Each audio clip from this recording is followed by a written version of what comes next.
Hi, my name is Paul Sargent. This is AP Gov Bit by Bit, a series in which I'm going to try and break down American government topics into small bite-sized pieces so that you can better understand them. And today, we're going to take a look at the presidential primary system, the first step in the presidential campaign. How is it that the primary system works? How do parties determine who's going to run for president? Well, that's what we'll find out. Let's take a look.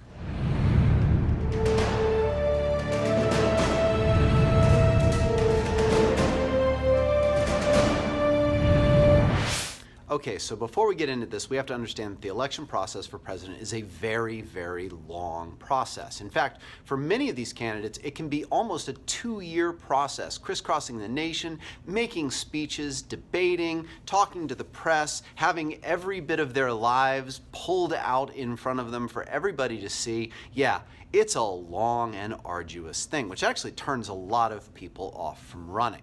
So the nomination process is the first thing a candidate has to go through. Candidates have to decide whether running for president is a reality for them, whether they have a real shot at doing this, or whether it's something that is just a pipe dream. Some of these people might get into it just to try and make a point or make a splash on the national stage, but the serious contenders want to know that they have the popular support to be able to run a really successful campaign. And so they go out and they run sort of test polls to see where their popularity is with the people and to try and gauge what sort of possibilities there are for funding and for votes. When they find that they have that, they make the official announcement. Whether they're standing up in front of a small group in their hometown, whether they're announcing in New Hampshire, which will have the first primary, or whether they're coming down the escalator at Trump Tower, they're going to announce their presidency to the world on television. Phase 2 is the primary process. And once the nomination is done, candidates go into full campaign mode. Candidates are going to go out, they're going to look for support, they're going to try and gain endorsements from big political backers, they're going to try and get money, and they're going to engage in a number of debates. Now, these debates are technically part of the primary season, and what they're trying to do is each party is trying to whittle down the number of possible candidates from 5 to 10 to maybe 20 possible presidential candidates, all the way down to one candidate which is going to represent their party and run for it. So in the old days, and this is a popular topic on the AP exam, the primary process or the selection of a candidate was really not a long, drawn-out thing. What would happen was the party leaders, big people in the party, former governors, sitting senators, et cetera, would come together in one place and they would sit down. They would try and determine who the best candidate was for their party, who would have the best chance of winning. And then they would nominate that person and put them on the ballot. None of this had to do with the actual voters, though. So in the second half of the 20th century, you have a move by both parties to try and change this process. And they adopted the process of what are called direct primaries. In the direct primary system, voters actually, state by state, will go and decide who they think would be the best nominee.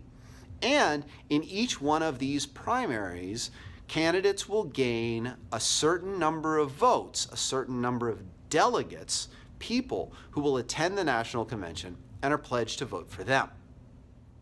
Now, this primary process tends to take two very distinct forms. Some states prefer to use what are called caucuses. Caucuses are kind of like town hall meetings. People come together, they listen to representatives of the candidates as those representatives talk about why people should vote for their candidates, and many times then they move to different areas of the room to show their support for different candidates.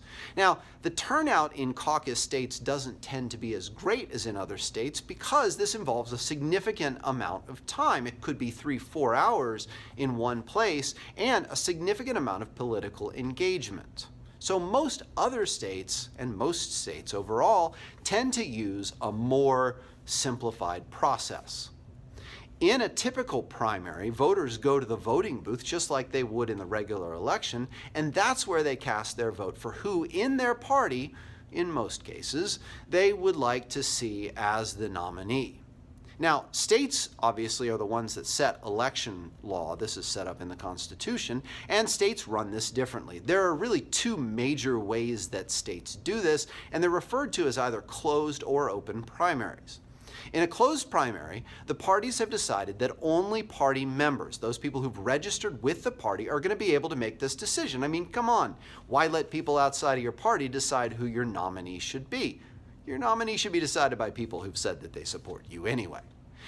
In open primary states, the other kind, now normally voters are only allowed to participate in one party's primary, but they can choose which one it is.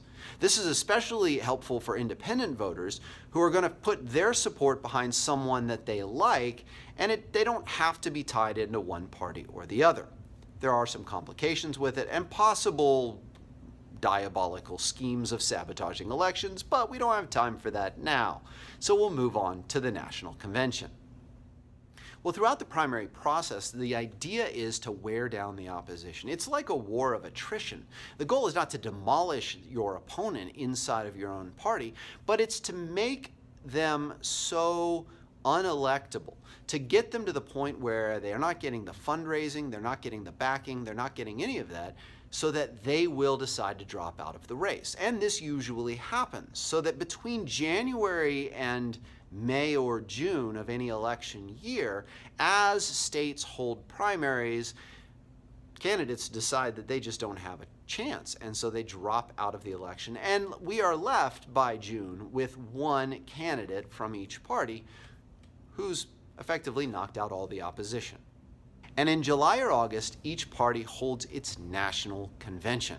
And that national convention is where the whole party comes together. This is where the party elites used to make the decisions, but no, now it's people from all around the country who have been nominated as delegates from their state, and they're going to come together, have a fantastic week, hanging out, talking politics, lots of confetti, lots of speeches and all of that, but there's no real decision to be made on who the nominee is because that's already been done. That's all a formality.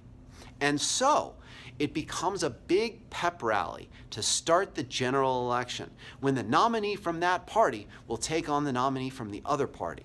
And that will get us into the general election. Now, the general election I'm going to tackle in the next video. So, that's the primary system. It's a way for a party to determine which one of a number of possible candidates will be the party's nominee and will run against the other party for president of the United States. It's a long process, it's drawn out, and it can get very ugly. But in the end, it gets a nominee out there who the people support more than anyone else all across the country. And so that's what primaries are all about. Now, if you enjoyed this video, please subscribe. I've got videos about government topics and I've got videos about history topics here. So subscribe to my channel and look for the next video in which I explain the general election and the Electoral College, something that a lot of people don't understand. So until next time, my name's Paul Sargent. This is AP Gov Bit by Bit. Thanks for watching. Have a great day.